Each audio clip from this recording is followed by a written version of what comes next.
दक्षिण भारत का वो नेता जिसे बंगाल के तत्कालीन मुख्यमंत्री और कम्युनिस्ट नेता ज्योति बसु ने प्रधानमंत्री बनने के लिए कह दिया, लेकिन वो पीएम बनने के लिए तैयार नहीं था। वो ज्योति बसु के पैर छूने लगा कि उसे प्रधानमंत्री ना बनाया जाए। दरअसल इसकी बड़ी वजह थी कांग्रेस, क्योंकि वो जानता था कि कांग्रेस उसे जल्द ही सत्ता से हटा देगी। हम बात कर रहे हैं दक्षिण भारत के पहले नेता जो प्रधानमंत्री बने, एचडी देवगौड़ा की। आखिर देवगौड़ा भारत के प्रधानमंत्री कैसे बन गए, चलिए आपको बताते हैं। 1996 में महज 13 दिनों में ही अटल बिहारी वाजपेयी की सरकार गिर गई। इसके बाद अगली सरकार को लेकर मंथन शुरू हो गया। इसी बीच दिल्ली में स्थित तमिलनाडु भवन में जनता दल के राष्ट्रीय अध्यक्ष लालू यादव, सीपीएम के हरकिशन सिंह सुरजीत और ज्योति बसु ने अगले प्रधानमंत्री को लेकर बैठक की। वहीं कई नेताओं ने पीएम की कुर्सी को लेकर बिसात बिछानी शुरू कर दी। इस बार क्षेत्रीय दल किंग मेकर बनने वाले थे, क्योंकि 1996 के चुनाव में किसी भी पार्टी को बहुमत नहीं मिला था। 161 सीटों के साथ बीजेपी सबसे बड़ी पार्टी थी, जबकि कांग्रेस 140 सीटों पर सिमट गई थी। वहीं CPM, Janata Dal, Samajwadi party, DMK, Telugu Desam party समेत 13 दलों ने चुनाव के बाद मिलकर यूनाइटेड फ्रंट यानी कि संयुक्त मोर्चा बनाया। इस मोर्चे के पास 165 सांसद थे। इनमें से जनता दल के पास 46 और सीपीएम के पास 32 सांसद थे। इन आंकड़ों से साफ था कि संयुक्त मोर्चा के पास प्रधानमंत्री की कुंजी थी।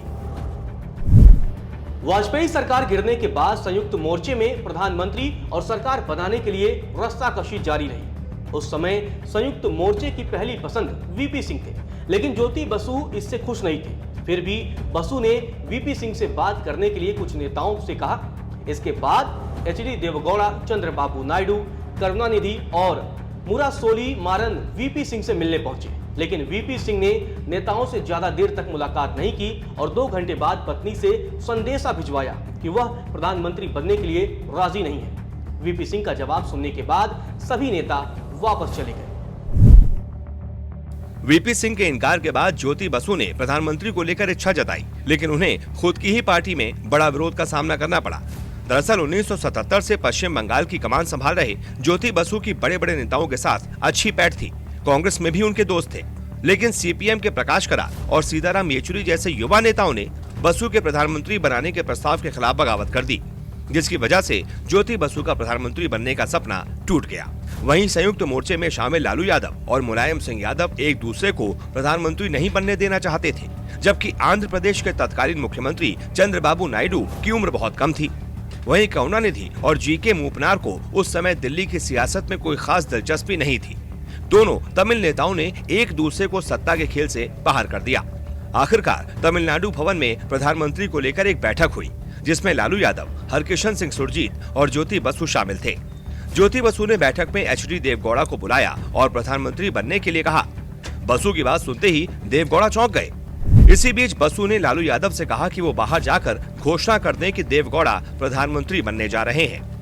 प्रधानमंत्री बनने के नाम से ही देवगौड़ा का गला सूख गया और वो बसु के पैर पकड़ने लगे कि उन्हें प्रधानमंत्री न बनाया जाए। बसु से देवगौड़ा ने कहा, सर, मैं 2 साल से भी कम समय से कर्नाटक का मुख्यमंत्री हूँ। मेरा करियर अचानक खत्म हो जाएगा। कांग्रेस ज्यादा दिन सरकार चलाने नहीं देगी। क्या हम नहीं जानते कि कांग्रेस ने चरण सिंह, वीपी सिंह और चंद्रशेखर के साथ क्या किया? मुझे हिंदी भी नहीं आती और मैंने पूरा देश भी नहीं घूमा है। आप मुझसे बड़े हैं, मैं आपसे गुजारिश करता हूँ, कृपया आप अपना मन बदल लीजिए। एचडी देवगौड़ा की लाख सिफारिश के बाद भी ज्योति बसु का मन नहीं बदला। उन्होंने देवगौड़ा को समझाते हुए कहा, क्या मैं बाहर जाकर भारत के लोगों से कहूं कि हमारे पास वाजपेयी का कोई सेकुलर विकल्प नहीं है? आप समझिए, यदि आप नहीं मानेंगे तो लोगों को दिखाने के लिए कोई चेहरा नहीं है, वक्त भी बहुत कम है। चुनाव में जनता दल 46 सीटें जीतकर तीसरी सबसे बड़ी पार्टी बनी थी। कांग्रेस ने संयुक्त मोर्चे सरकार को बाहर से समर्थन देने का ऐलान किया। तत्कालीन कांग्रेस अध्यक्ष पीवी नरसिम्हा राव और देवगौड़ा अच्छे दोस्त थे, क्योंकि देवगौड़ा ने राव की अल्पमत सरकार को बचाने में मदद की थी। कांग्रेस के बाहरी समर्थन से देवगौड़ा को 318 सांसदों का समर्थन मिल गया। बिहार भवन में आयोजित बैठक में बीजू पटनायक ने देवगौड़ा को प्रधानमंत्री बनाने का प्रस्ताव रखा। इसके बाद देवगौड़ा की अगुवाई में संयुक्त मोर्चा का डेलीगेशन राष्ट्रपति भवन पहुंचा। 1 जून 1996 को एचडी देवगौड़ा ने प्रधानमंत्री पद की शपथ ली। हालांकि कांग्रेस के समर्थन वापस लेने के बाद देवगौड़ा सरकार अल्पमत में आ गई। 11 अप्रैल 1997 को देवगौड़ा सरकार के खिलाफ अविश्वास प्रस्ताव लाया गया। वोटिंग में महज 158 सांसदों ने सरकार के समर्थन में मतदान दिया। महज 10 महीनों में ही देवगौड़ा की सरकार गिर गई।